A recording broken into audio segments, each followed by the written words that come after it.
Welcome to English Story Cafe. Let me share something with you that nobody talks about. Right now, as you're reading this, there are two versions of you.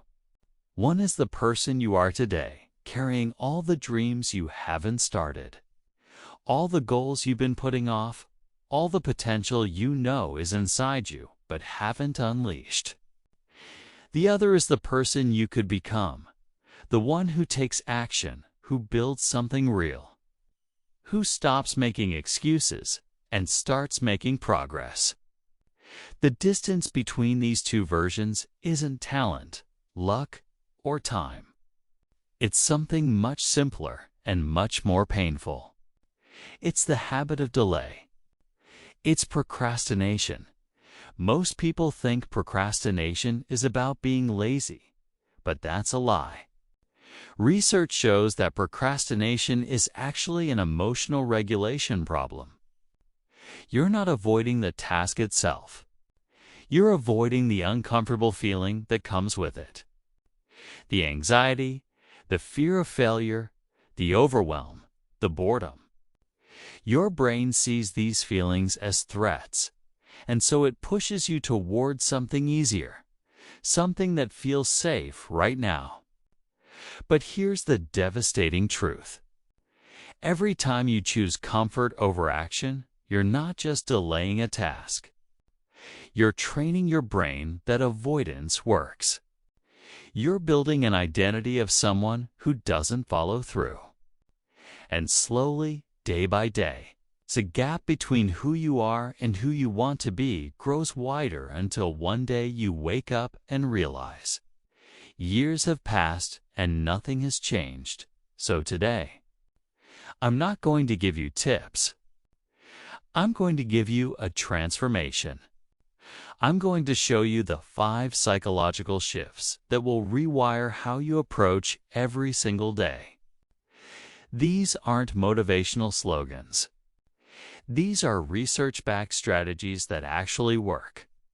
And if you stay with me until the end, you'll walk away not just inspired, but equipped. Let's begin with the first shift. The first shift is understanding that motivation is a myth. You've been taught that you need to feel motivated before you take action, but that's backwards. Behavioral science has proven something radical. Action creates motivation, not the other way around. Think about it. You never feel like exercising until you're 10 minutes into the workout.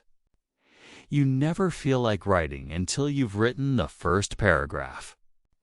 You never feel like studying until you've opened the book and started reading.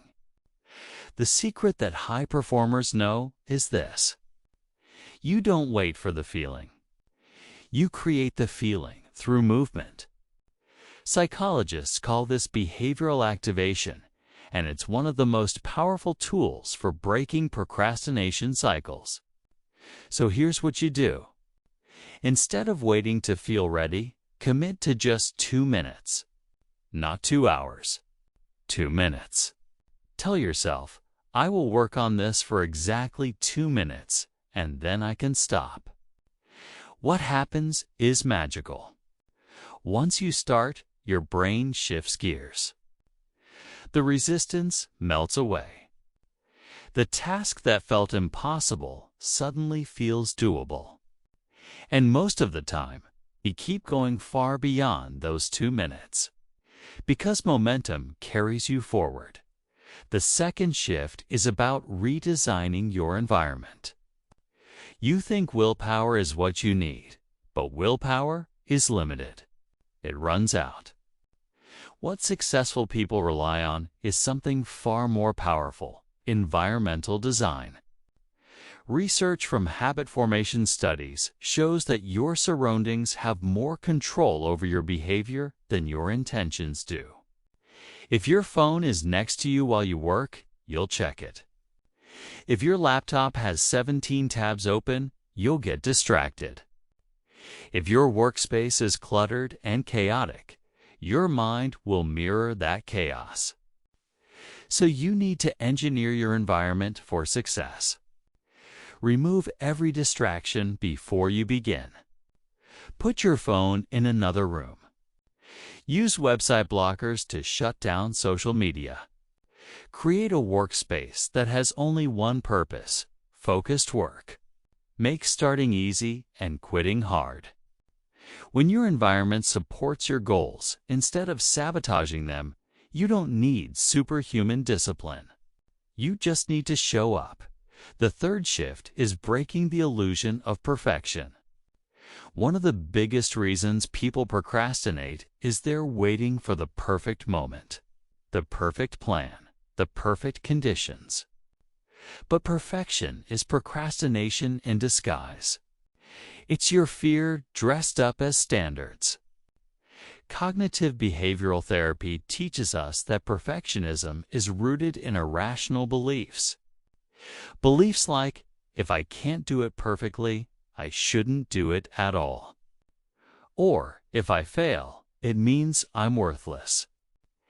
These thoughts trap you in paralysis. The truth is, messy action beats perfect inaction every single time. You don't need to have everything figured out. You don't need to be ready. You just need to be willing to be bad at something long enough to get good at it. Progress is not linear. It's chaotic, uncomfortable, and full of mistakes. But every mistake is data. Every failure is feedback. And every imperfect step forward is still a step forward. The fourth shift is about redefining your relationship with discomfort. Here's a hard truth. Everything you want in life is on the other side of discomfort. Better health requires uncomfortable workouts. Better skills require uncomfortable practice. Better relationships require uncomfortable conversations. And better results require uncomfortable discipline. But most people treat discomfort like an emergency. The moment they feel it, they run. They distract themselves. They delay. They numb it with entertainment or food or scrolling. What they don't realize is that discomfort is not a warning sign. It's a growth sign. Neuroscience shows that when you consistently do hard things, your brain adapts. It becomes more resilient, more capable, more comfortable with discomfort. So instead of avoiding discomfort, start seeking it intentionally. Every single day, do one thing that makes you uncomfortable. Have that difficult conversation. Start that project you've been avoiding. Wake up earlier than you want to. Sit with boredom instead of reaching for your phone. Each time you do this, you're not just completing a task. You're rewiring your brain to see discomfort as normal, as safe, as something you can handle. The fifth and final shift is building identity-based action. Most people try to change their behavior, but behavior change is fragile.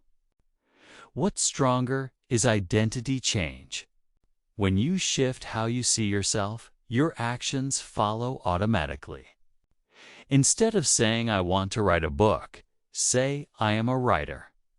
Instead of saying, I should exercise more, say, I am someone who takes care of my body. Instead of saying, I need to stop procrastinating, say, I am a person who takes action even when it's hard. This might sound like semantics, but it's psychology. Every action you take is a vote for the type of person you want to become.